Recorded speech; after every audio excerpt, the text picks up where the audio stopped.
Hello friends and welcome back to another episode of Borderlands 2. In the last one, okay, so what did we do in the last one? I actually have to remember because it's been like 3 days. We went through Old Firestone, which is now abandoned, taken over by Hyperion and is now being used as the info stockade. We came here in the hopes of finding more information out about where Jack is transporting his iridium, where he's holding Lilith, and where the warrior is. And yeah, so in this one, we're basically going to be talking about, we're going to do a little more sightseeing in Firestone, around Firestone, because this area is chock full of, historical places that we once were in Borderlands 1 if you've ever played. And secondly, we'll be talking about Jack when we actually pick up some of the audio logs that we need to. But other than that, and I hate doing this, but I feel that it might be necessary, consider liking and subscribing if you guys enjoy this content. I really don't like doing that, but I figured I'd give it a shot, It's a once in a while deal. So with the specifically, I'm going to switch it over to Hungry Like a Skag. Well, I'm gonna point this out right now with Hungry Like a Skag. This was a reoccurring mission type that showed up in Borderlands 1 where you would find an echo log somewhere on the map in the area, and then in that area you would go and, hunt down the parts, which usually would entail killing enemies until that part spawned, and it was random at all times on whether that happened. So we're going to actually put it to get to know Jack. Never hurts to know more about the man you're killing. While you're in the Nexus, grab whatever files you can on Jack. And hey, maybe we'll get lucky because we already got 3 parts spawned. Holy shit, that is actually really lucky. You'll probably notice it's Jacob's material. Yeah, that's the grip. But yeah, so in the last episode, I briefly there's not gonna be a skag. Okay, so in the last one, I briefly talked about the fact that over here was how we got to Nine Toes and Scar, was brought up in one of TK Baja's. Yeah, we'll just call him TK. It was in one of barf skags look like they're covered in. Hey, back, foul beasts. God, they looked like they were covered in slag. But no, Scar was a very cool, he was a very, very cool, skag. He was a unique skag at that, because he was one of the, we can go in there, but more importantly over this way. He was a unique skag that only had had 3 legs because he lost one, and had various things sticking out of him. It was I actually thought it was really cool because it was something kind of unique, because enemies, even now in Borderlands, are still not quite that unique in having a custom design. We do get some interesting characters, because I've seen Borderlands 4, I've seen some footage from Borderlands 4, and it seems to be that we have there's a Shrek Easter egg, and it took him fucking 5 games for a Shrek Easter egg, But over here you have TK's house. He used to sit right there in that little chair until the bandits got him, which is a real shame. And then we're gonna get rid of. Assuming we'll get lucky, I won't have to. I just love barf skags over here.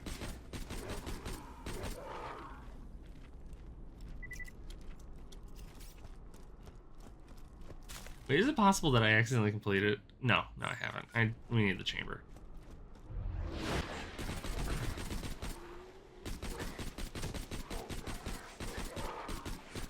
There it is, last part. Hell yeah. God. Wow, I didn't know dead alpha skags can actually maintain their physical form and be a nuisance.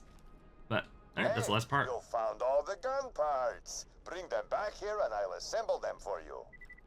So that is the ramp that we used to escape the area of Firestone.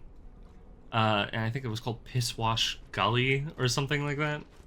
This little camp here was actually the first bandit camp that we ever ran into. Bandits used to... God, how... Bandits used to just kind of... You know, it was here, it was... God, they were here, they were across the road that way. There was also something... There was an underground thing over here, I remember vaguely, but I don't recall that all that well. Yeah, like, bandits would just be, like, lining the road over here. It was, kind of funny. And then that was the gate out of Firestone that we didn't get to open until we left.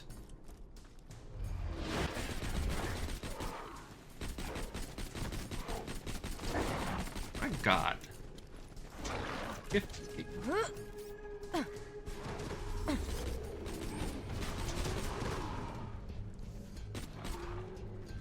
Go down, please. There. Thank you. Jeez.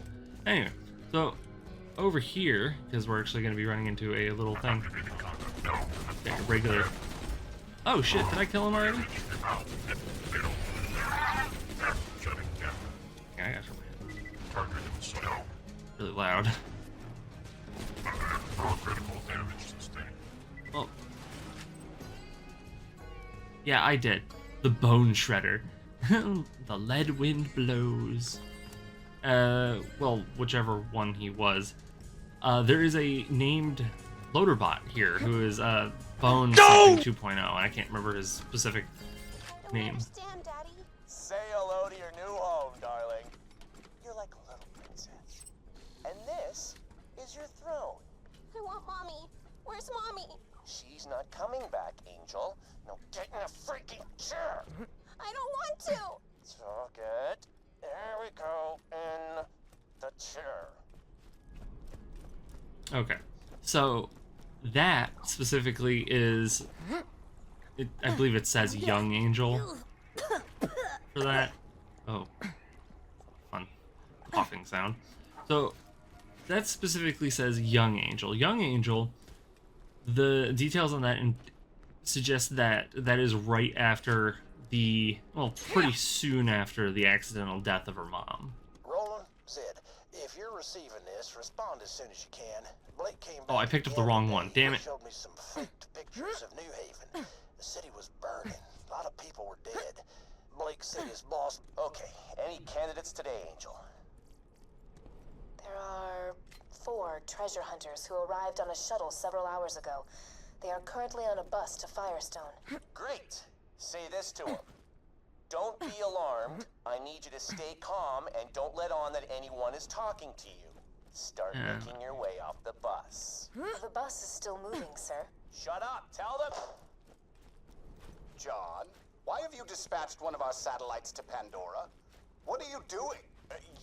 Sir, the energy readings my instruments at home are getting from Pandora are... Get out of there at once, you hideous little code monkey, and shut off that satellite. Yes, sir. I'm sorry, Mr. Tassiter. It won't happen again, sir. Okay, here, we'll turn this in and I can talk about that. No charge this time. Yeah, like I said, that was a reoccurring mission type in the first game. It was pretty much one per zone. It happened a lot. So the first message is like right, probably pretty soon after Angel accidentally killed her mom, killed the bandit who was trying to abduct her. So that was before Jack was Handsome Jack. That was still when he was just Jack, you know, or John, as Taster called him a lot. He was a shit boss. But the ooh, what the fuck?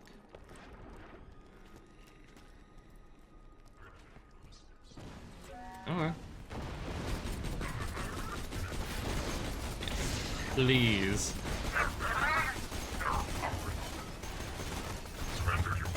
They are actually being a problem.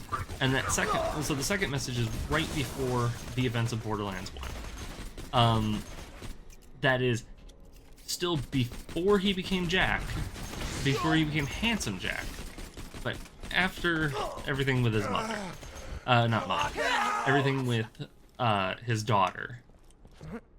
And so, like, and I know I said this in the last one, Jack is not, and this is not to make a villain sympathetic or anything, but he is very much a product of circumstance. From what I understand, and again, my understanding on this is not a full 100% because I have played. Respect authority. Man, this is where the cars live. Okay, that was weird. Oh. Holy shit. I fucked up.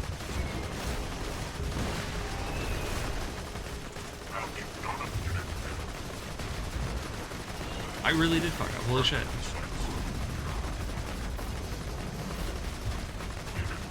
I'm getting the fuck out of this car before I... But, yeah, so the description of his grandmother's, what is it, buzzsaw axe was it was a disciplinary tool used against Jack when he would act up, and so one, he was abused a lot by his grandmother, presumably. Jeez. They really don't fuck around when you hit that button, I guess. I love that some grenades sound like bowls. I don't know why. Moving to engage. Okay, cool, we're done. We're good. Oh, fuck off.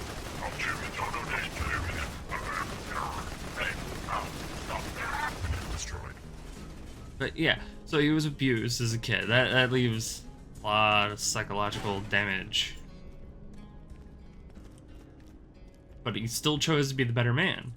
And then, yeah, he was also a piece of shit. Oh yeah, look at that.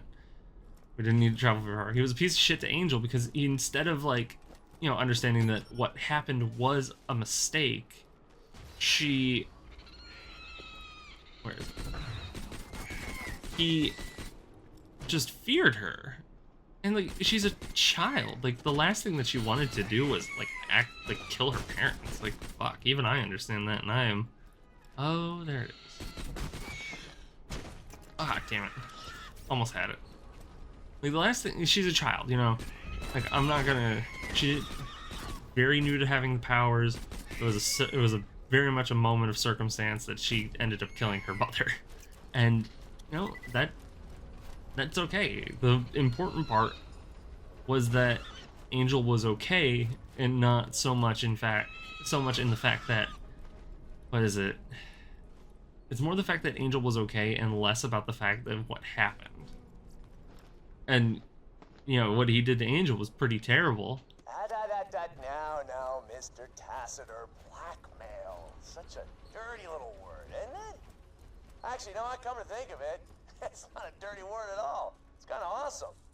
Blackmail. Say it with me. Back. Oh, go to hell, John. Just because you got lucky with your Pandora hunch doesn't mean... Because I was right, is what you mean. And call me Jack, idiot. You may have been able to scare the other directors into giving up their shares, but I know you. I know that beneath that ridiculous mask, you're still a hideous, pathetic little nobody. Mr. Tacitor, maybe you can settle up something for me. Do you know the difference between choking and separation? Very good question. But no, and so that one entails... Oh, it's a Lomi. So that one is after the events of pre-sequel. So because he, oh shit. Because Tacitor specifically mentions Jack's mask. Jack does not have a mask until the end of Borderlands pre-sequel, due to the actions of Lilith, Roland, and Moxie. If not, they are directly responsible for Jack's, like, final mental snap into becoming a villain. Sir? We've lost at least a dozen staff to the Angel's malfunctions. We need to shut her down. Your wife suggested as much before her disappear... Jimmy, please make a note. I'm strangling Mr. Morin for bringing up my wife. Choked? Mr. Morin? No, Jimmy, choking is something you do when you Hey, eat too look at that. fast. As I'm crushing Mr. Morin's windpipe with my watch chain, what I'm doing is actually referred to as strangling. Please. Please. There we go. Anything else on today's agenda, Jimmy? My insurance ain't gonna cover this. Well then, drinks are on Handsome Jack. And notably for that, Jack is a very touchy subject about his wife. But the thing about it, with that specific echo log, it makes it sound like she disappeared, not that she was killed specifically. Which again, we find out in Borderlands 3 that she was accidentally killed by Angel and not, whisked away in a magical sense. It's like she didn't disappear; she died. Why isn't this working, Angel? I don't... I've pumped every freaking ounce of iridium I've got into you, but the stupid key isn't working. Why? I'm sorry, I don't know. You're a siren. You're one of a kind. Now make it work. I want that freaking warrior, Angel. I want him awake, okay? I want him under my control now. I want him now. Not later, now! And there is the mental instability showing up again. I don't know why I drove all the way over here. I can just fast travel back to the other place because that doesn't require me to run all the way around the area like a nut job. But yeah, so Jack's literal history from before Borderlands 1 to the events of Borderlands 1 to the events of Borderlands 2, and even lingering so much further into Borderlands 3, is one of betrayal, abuse, and a hell of a lot of psychosis. Because he was betrayed by Moxie, he was betrayed by Roland and Lilith over, him getting betrayed again by a scientist.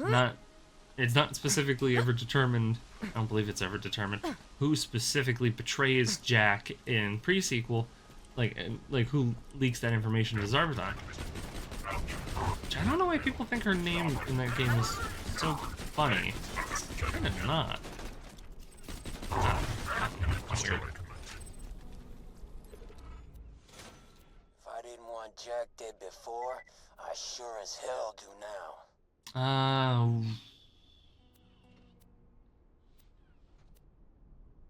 We'll take slag on that. But, alright, so that is all the side quests up until now. And, we'll start preparing. Because there's not... I feel like the actual Talon of God mission is going to take a minute, because I sorted history on that one. On being able to actually run the area quickly or not. But, yeah, he is, in all means and measure, a sympathetic villain, because once you have the full picture of what his life was, is just a sad one. And I feel bad for him, but ultimately he, up until the end where he is learning the information about the warrior in pre-sequel, which really finally sends him over the edge realistically, it's not something that you take lightly in that moment.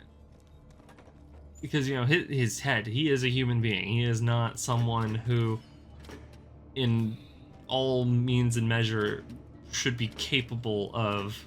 God, what is it? He should not be capable of handling that amount of knowledge. It literally... I feel like that is a big contributor to the fact that that broke him. Because when... I don't know. It's hard to explain the way I think about it. Because he had the power to see into the future. He saw everything up until right before his end, and then that hard, Lilith breaks the Iridian relic that is projecting this information into his head and brands his face, which we'll see what that looks like at the end of Talon of God. And it's just one of those moments of, wow. I don't think if it wasn't for the fact that he got betrayed a final time, I think he would be okay. Maybe if he didn't get betrayed by the Hyperion trader, I think he would be good. But it's one of those very specific moments where you have to think about it, and is this what caused it, or was it this? Because even through pre-sequel, you see that he has bouts of psychosis and trust issues, clearly. Yeah, it's something, man. It's something. All I can do is I feel bad for him, but ultimately at this point, by the time of Borderlands pre-sequel's ending, oh, I forgot you can die in there. Everything following that, his actions are his own, entirely his own. He chose to become, like, he may have not chosen to become deranged, but following that, like, the break, that mental snap, every single action is his own. You cannot blame outside forces at that point, because he becomes, like, he just becomes more evil and generally, he becomes more of an egomaniac and just a sociopath. And it shows as you play through this game. You get to know Jack pretty well in this, but you get to know him even better in pre-sequel. And it's just one of those things that you're kind of like, wow, this really is not something that that makes you feel good when you really think about it. But all right, we'll call this a short episode. I've kind of finished my ramblings on Jack. I can't help but feel bad for him, and that's really it. So thank you everybody so much for tuning in today. It means a lot that you guys said stop in, see what I was up to, and hopefully I'll get to see you all in the next one. Bye.